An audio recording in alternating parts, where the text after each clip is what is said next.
क्या करूं, मैं इतनी सुंदर हूं तो।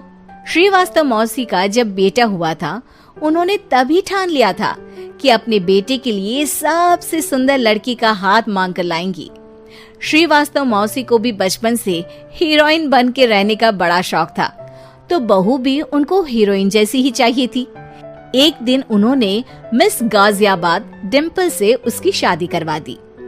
यहाँ बस एक ही दिक्कत थी, डिम्पल को फेस मास्क बनाना तो आता था, पर आटा गूंथना नहीं आता था। बातें तो पक्की पक्की करती थी, पर रोटियां कच्ची पक्की बनाती थी।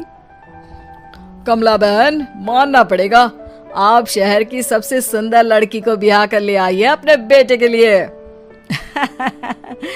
अब इसमें हमने तो कुछ नहीं किया भाई साहब, सब ऊपर वाले की कृपा है। जी जी, तो क्या क्या कर लेती है आपकी बहू?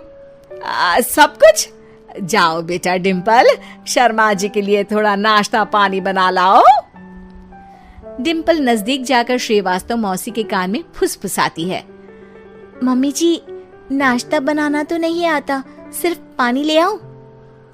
अरे बेटा, तुझे देखने कितने लोग आए हैं, इन सबको पानी पिलाने का ही इरादा है क्या? सुंदर हूँ इसलिए देखने आए हैं। क्या करूँ, मैं इतनी सुंदर हूँ तो आप ही बताओ ना, क्या करूँ मैं? अरे बेटा, कुछ मत कर, खाना बनाना सीख ले बस। श्रीवास्तव मौसी के लिस्ट में सुंदरता सबसे ऊपर आती थी और उन्हें उसी का फल मिला। उनके बेटे अशोक ने एक दिन माँ से शिकायत की। माँ, कैसी बहू ढूंढ कर लाई हो? मैं शाम को थक हार कर घर लौटता हूँ तो मुझे कहती है, आज पेडिक्योर करना है, करवा दोगे? अरे जबकि दिन भर काम करके पाँव मेरे थके थे। अरे बेटा, ठीक है ना, धीरे धीरे सीख जाएगी। अरे क्या सीख जाएगी माँ, उससे कुछ भी नहीं आता। हफ्ते भर का शेड्यूल बना लिया है उसने, पेडिक्योर, हेड मसाज, मुल्तानी मिट्टी का ये वो, अरे पता नहीं क्या क्या। अरे मुझे तो नाम भी नहीं आते।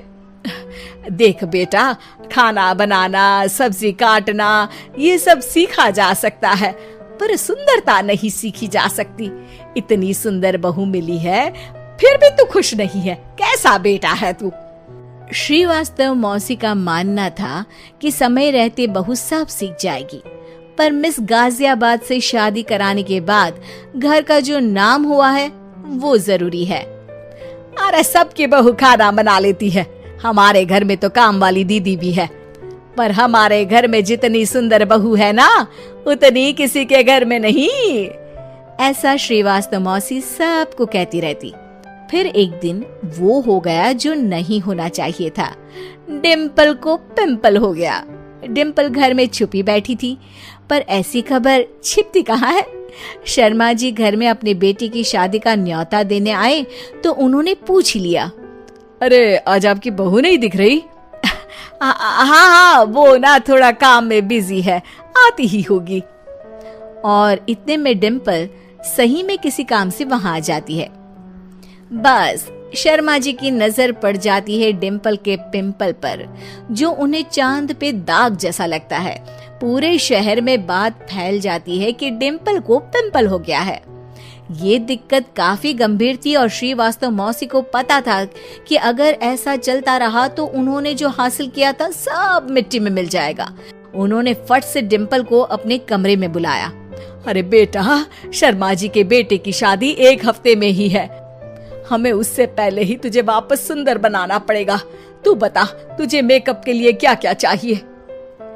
डिम्पल की दी गई लिस्ट का सामान श्रीवास्तव मौसी शाम को ही ले आती है और उसके बाद शुरू होता है डिम्पल का मेकओवर। 1 हफ्ते में सारे क्रीम्स पाउडर टेस्ट हो चुके हैं और डिम्पल और श्रीवास्तव मौसी रेडी हो जाते हैं शर्मा जी के बेटे की शादी के लिए। शादी के दिन डिम्पल बहुत सुंदर लग रही थी। श्रीवास्तव मौसी को उम्मीद थी कि बस अब तो हर जगह वो और डिम्पल ही छाए रहेंगे, चाहे शादी किसी की भी हो। पर जब वो शादी में पहुंचते हैं तो उन्हें बाहर शर्मा जी लोगों का स्वागत करते मिलते हैं। अरे कमला जी, सही समय पर आई हैं, आप ही का इंतजार था। हमने भी हमारे बेटे के लिए मिस अहमदाबाद ढूंढी है। डिम्पल और श्रीवास्तव मौसी दोनों के मुंह खुले के खुले रह जाते हैं शर्मा जी की बहू को देखकर। वो तो डिम्पल से भी ज्यादा सुंदर थी। क्यों, हमने भी अच्छी बहू ढूंढी है ना? हाँ हाँ शर्मा जी, बाकी आजकल के जमाने में सुंदरता से क्या होता है भाई। देखो, बूढ़े तो सब होते हैं। मैं तो मानती हूँ कि बस रोटियां गोल बना दे, इससे ज्यादा क्या चाहिए। सुंदरता का क्या है, ढल जाती है, पर गुण वो हमेशा रहते हैं। अरे बाबा, इतना बड़ा ज्ञान आपको कोई गुरु भी नहीं देता जितना बड़ा ज्ञान आपको एक छोटे से पिंपल से मिल गया। अगले दिन जब अशोक डिम्पल से बात कर रहा होता है, कल शादी में मिस अहमदाबाद के बाद सब मिस गाजियाबाद यानी तुमको ही देख रहे थे। क्या करूं, मैं इतनी सुंदर हूं तो आप ही बताओ क्या करूं। क्या करूं मैं तो कहती हूँ कि घर का कोई काम कर या फिर बाहर अपने लिए कोई काम ढूंढ ले। है? क्या कहा माँ जी? हाँ जी, सुंदरता का क्या है? कल तूने मिस अहमदाबाद से मात खाई, आगे कोई मिस हैदराबाद आ जाएगी या मिस फैजादाबाद आ जाएगी, इसलिए काम पर ध्यान दो। हाँ। और कुछ महीनों बाद, अरे बहू, काम करने के बाद तू सुंदर नहीं, अति सुंदर हो गई है।